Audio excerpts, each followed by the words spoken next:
Bonjour à toutes et tous et bienvenue sur la chaîne de Gomme de Crayon. Alors aujourd'hui je vous propose que nous parlions d'aquarelle et dans le domaine de l'aquarelle, eh bien je vous propose que nous parlions plus précisément de la couleur de la peau.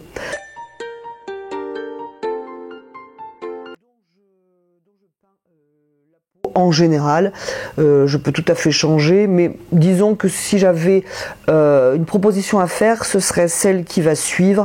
Et puis ensuite, eh bien, nous parlerons un petit peu de ce que j'aime moins et pourquoi.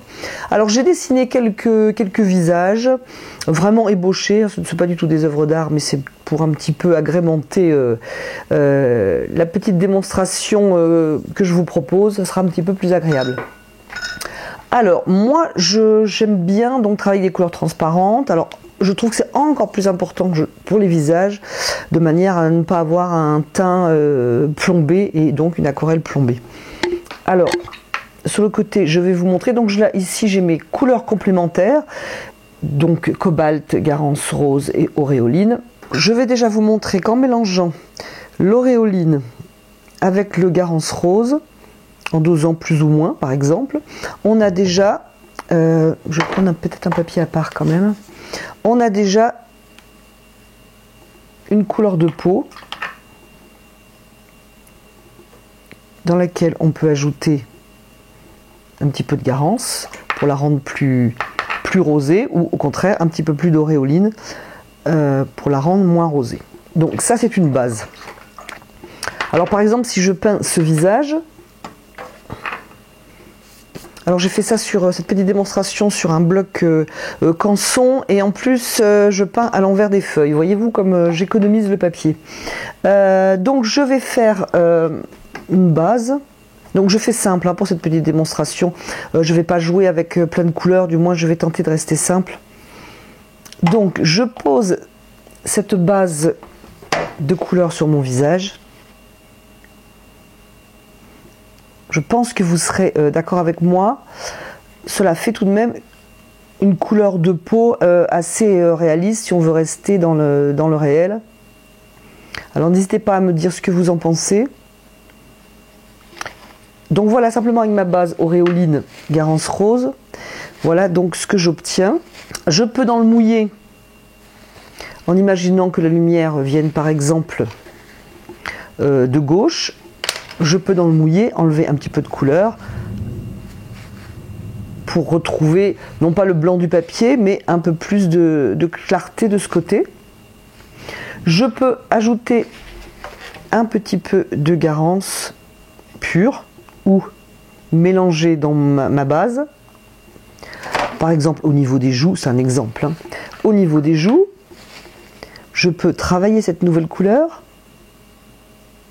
avec le bout du pinceau. Je peux aussi travailler cette nouvelle couleur en reprenant un petit peu d'auréoline par exemple.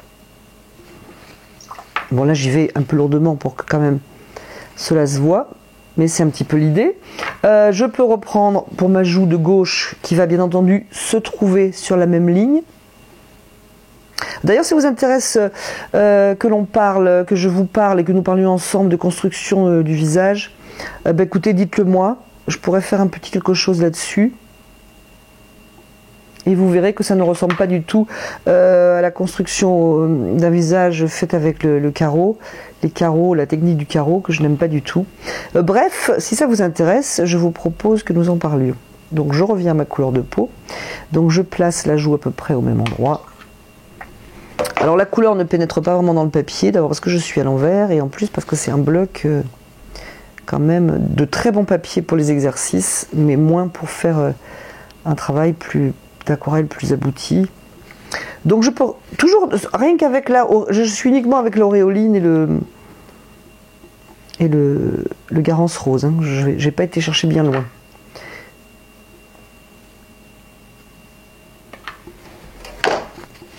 Donc déjà, on a quand même une couleur de peau. Je vais reprendre ma base auréoline garance. Par exemple pour le cou. Alors on a deux solutions. Soit on laisse sécher et on travaille l'ombre après. Soit on intervient directement. Je peux poser un bleu de cobalt alors pur. J'avais dit que la lumière était ici, donc je peux jouer avec des ombres avec mon cobalt pur, que je viens un petit peu travailler à l'intérieur de mon aquarelle. Ça dépend comment on aime les couleurs. Moi, vous verrez dans le portrait, donc je prépare un portrait sur un visage d'enfant. Vous verrez que j'aime assez quand même des fois poser les bleus de cobalt pur, etc. Vous verrez ça, vous me direz ce que vous en pensez. Donc je suis toujours avec mon bleu de cobalt, mais je peux aussi mélanger mon bleu de cobalt dans ma base, qui, je vous le répète, est faite de Garance rose et d'auréoline, et venir poser des ombres un petit peu moins bleues, un peu plus grisées, et travailler ainsi dans cette première base de couleurs qui a été faite de auréoline et de Garance.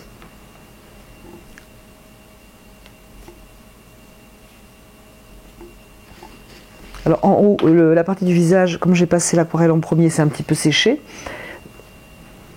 Si je viens poser mon bleu sur le cou qui a été peint plus tôt, c'est encore un peu mouillé, ça donne des effets différents. Je viens poser un petit peu d'auréoline par exemple pour la bouche, etc. Il s'agit bien entendu après de faire les yeux. Alors je ne vais pas les faire ici parce que, du moins pas vraiment en parler, parce que là on est vraiment couleur de peau. Et voilà, je ne monte pas le visage plus loin, vous verrez ça samedi si ça vous intéresse. Donc voilà pour une approche de visage. Alors j'ai fait 4 dessins, il va falloir peut-être que je les peigne. Écoutez, ce n'est pas encore fait.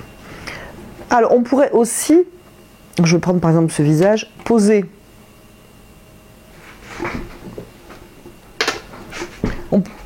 l'auréoline sur tout le visage.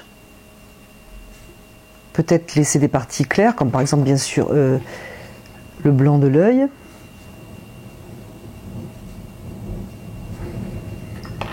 Alors je ne sais pas si vous entendez en fond, comme un grondement, mais subitement il est en train de se préparer un orage qui a l'air assez grandiose. Donc dans ce jaune auréoline pure que j'ai posé, on va dire que la lumière vient à nouveau de ma gauche, donc éclaire la partie droite. Alors je peux enlever un petit peu d'auréoline pour laisser apparaître un petit peu plus le blanc du papier. Donc je peux venir avec mon Garance directement dans l'auréoline pour venir travailler cette couleur.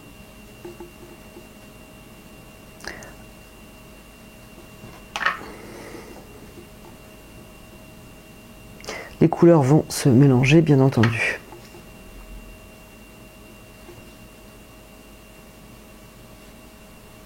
Alors je fais ça de manière un petit peu sommaire. Et je peux venir avec du bleu de cobalt pour faire mon ombre, toujours pareil dans le mouillé.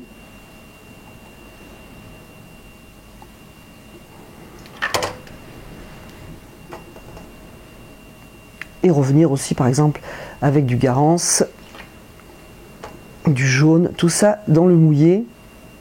Alors le papier n'est pas d'une excellente qualité, ça fait un petit peu tache, mais tout ça va se mélanger. J'adoucis un peu mes contours. Il va falloir peut-être à un moment laisser sécher pour venir donner des ombres un petit peu plus importantes, soit avec le bleu de cobalt,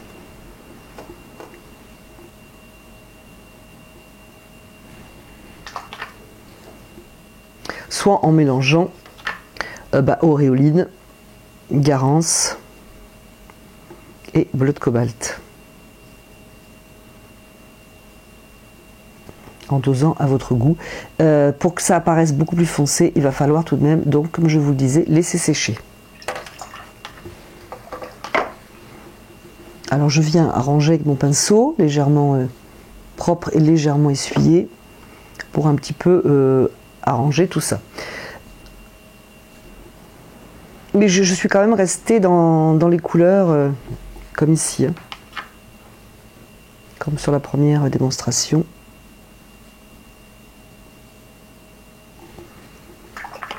Donc voilà, couleur de peau.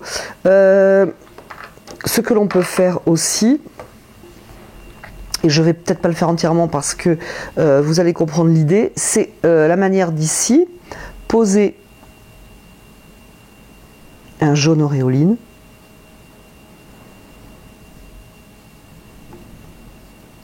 Visage et cou par exemple. Et laisser totalement sécher. Et lorsque ça sera sec, je passerai ensuite un Garance rose. Et ensuite je travaillerai mes ombres. Alors pendant que ça sèche, je vais prendre d'autres couleurs, des couleurs, je pense que les gens ont l'habitude de travailler lorsqu'ils font des visages. Par exemple avec de l'ocre, il me semble avoir entendu parler d'ocre pour peindre les visages. Alors j'ai pas, ben, je vais le faire ici. Je vais choisir ce visage, mais je vais quand même faire une petite touche là. Donc voilà l'ocre. Je sais donc que des personnes travaillent avec de l'ocre. Alors tentons l'expérience.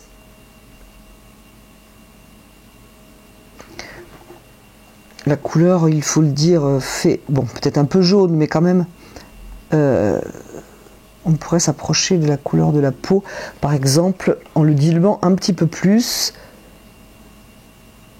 en imaginant que il suffise d'ajouter de l'eau pour avoir une couleur transparente. Donc nous voilà avec notre ocre. Alors par exemple, du ciel naturel. Alors je viens travailler dans mon ocre avec du ciel naturel. Alors l'ocre, je le rappelle, est une couleur opaque. Donc je viens avec le ciel naturel. Alors le ciel naturel est une couleur transparente. Mais le ciel naturel est déjà... alors moi j'ai vérifié sur mon tube, il n'y a qu'un pigment. Mais le ciel naturel est quand même déjà une couleur mélangée, ce n'est pas une couleur primaire. Donc pour avoir le ciel naturel, il y a eu à la base un mélange. Ce qui fait que si à nouveau vous venez poser par exemple un bleu pour donner un effet d'ombre, on va avoir une aquarelle qui est moins lumineuse. Alors je ne sais pas du tout si ça se voit à l'image. Je vais poser un peu de plus de bleu hein, pour qu'on se rende mieux compte. Je ne sais pas du tout si ça se voit à l'image. Et vous me direz ce que vous pensez de tout ça. Mais c'est moins, il y a moins de transparence. Ça fait un effet légèrement plus boueux. Encore j'y étais légèrement. Donc je vais revenir avec l'ocre de tout à l'heure pour rajouter un peu de matière. Hein. Je veux donner de la couleur à mon aquarelle pour diverses raisons d'ombre et lumière. Donc je viens avec un petit peu plus d'ocre.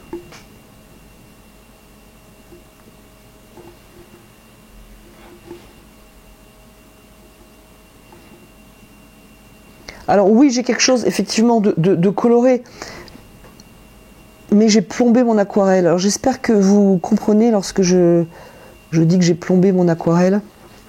C'est plus coloré qu'ici, hein. Là j'aurais pu aller un peu plus... Peut-être certaines personnes vont préférer ça, mais on ne voit plus la transparence du papier. Les couleurs n'apparaissent pas l'une sous l'autre. Je vais prendre d'ailleurs pour l'exemple un peu de jaune clair. Je crois que j'ai pris du jaune cambium clair, qui est donc opaque. Mais pour éclairer mon visage, donc je vais prendre un petit peu de jaune clair.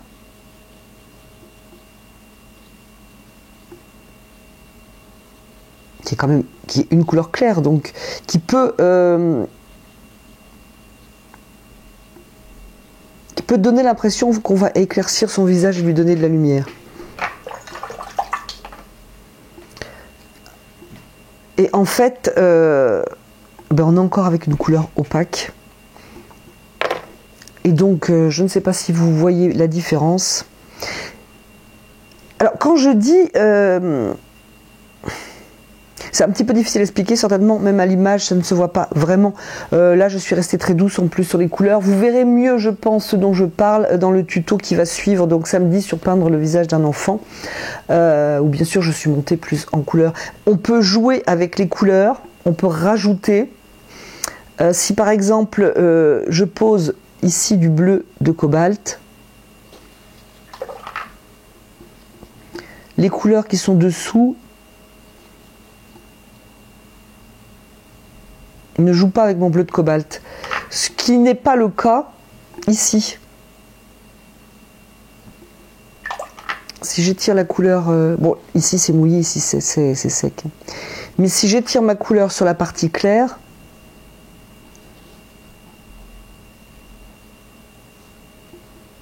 on voit ce qui se passe en dessous. J'ai pas encore plombé mon portrait. Certaines personnes aussi se servent, je disais, dans de cyanure brûlée. Alors évidemment, le pauvre portrait, je mets tout sur le même portrait. C'est peut-être pas une démonstration très honnête. Je ne sais pas si des peintres, même amateurs, s'amuseraient à mettre autant de couleurs directement.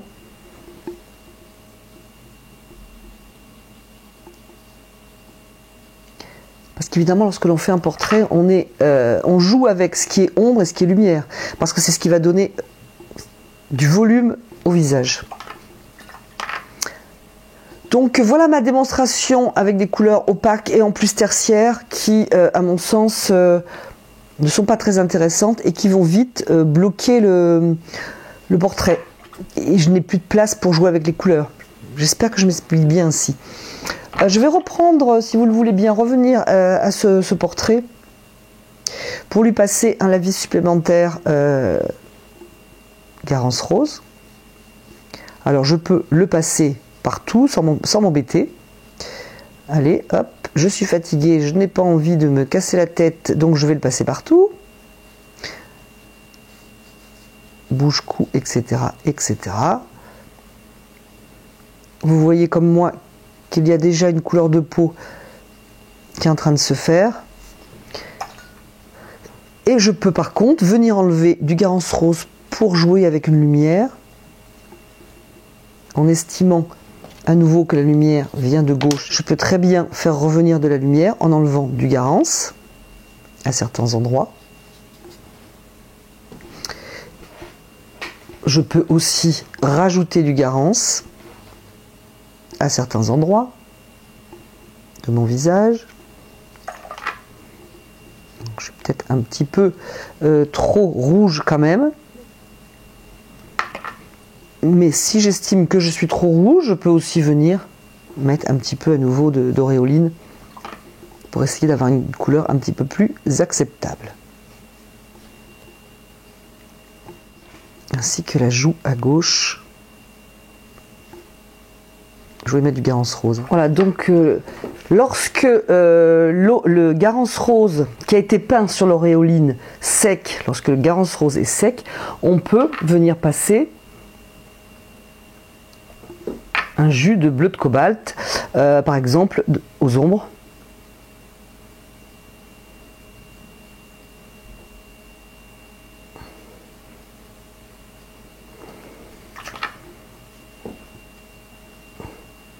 Ce qui fait que si on le passe aux endroits des ombres, on peut laisser cette couleur qui fait tout à fait couleur peau.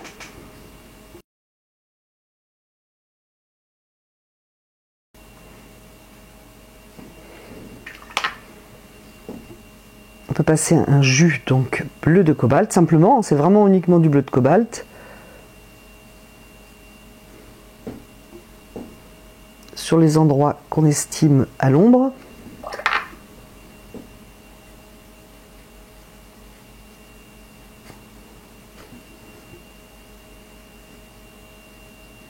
Alors, je ne vais pas aller trop loin dans le dessin, donc je ne fais pas des formes trop précises. Hein.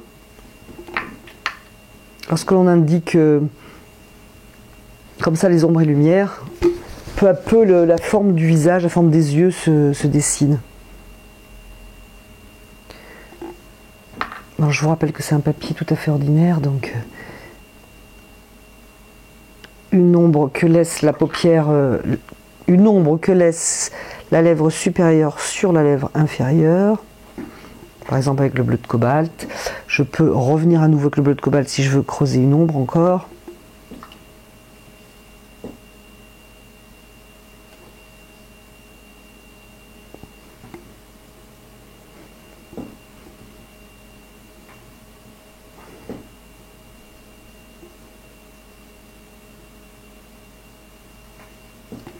Bref, je pense que vous avez compris le principe. J'ai un peu d'ombre ici aussi parce que même s'il y a la lumière qui vient de gauche, elle va pas, comme c'est un volume, la lumière va plutôt taper ici. Donc j'aurai quand même une ombre là, qui va d'ailleurs se poursuivre certainement un peu sous le cou. Bon, je ne parle pas cheveux aujourd'hui. Hein. Je peux aussi avoir une ombre ici, créée d'ailleurs par les cheveux. J'ai une ombre ici, créée par le volume de l'œil. Bref, vous avez compris, je pense, un petit peu comment je procède et quelle couleur j'utilise. Alors surtout, ne pas faire quelque chose de sombre dans les narines du nez, là. Comme s'il y avait un trou, c'est pas spécialement heureux. Alors, il me semble, mais n'hésitez pas à me donner votre avis, hein, si j'ai pas satisfait vos envies de connaissances sur la peau. Il me semble que vous avez des pistes là pour travailler des portraits et donner de la richesse à la couleur de la peau. D'ailleurs, si on voulait continuer le portrait, par exemple si je voulais travailler les yeux, on ne fait pas avec une aquarelle par exemple noire ou gris de pen. On ne fait pas ici une barre de cils, etc. bien droite. On peut très bien aussi venir travailler plus les ombres que crée l'œil qu'une barre de cils, etc. J'espère que je me fais comprendre là-dessus. Alors soit en bleu de cobalt si on veut garder, je dirais moi une espèce de fraîcheur, moi j'aime assez, ou venir travailler avec un bleu de cobalt Garance et nos 3 couleurs primaires, en gardant par exemple ici peut-être plus bleu qu'une autre couleur. On a ainsi une espèce de gris quand même assez coloré, et on peut très bien travailler son œil avec cette couleur. Au moins pour commencer le travail de l'œil, et voir après comment on donne un peu plus de personnalité à l'œil, surtout lorsqu'on veut que ça ressemble à une personne connue, qu'on veut lui donner une ressemblance.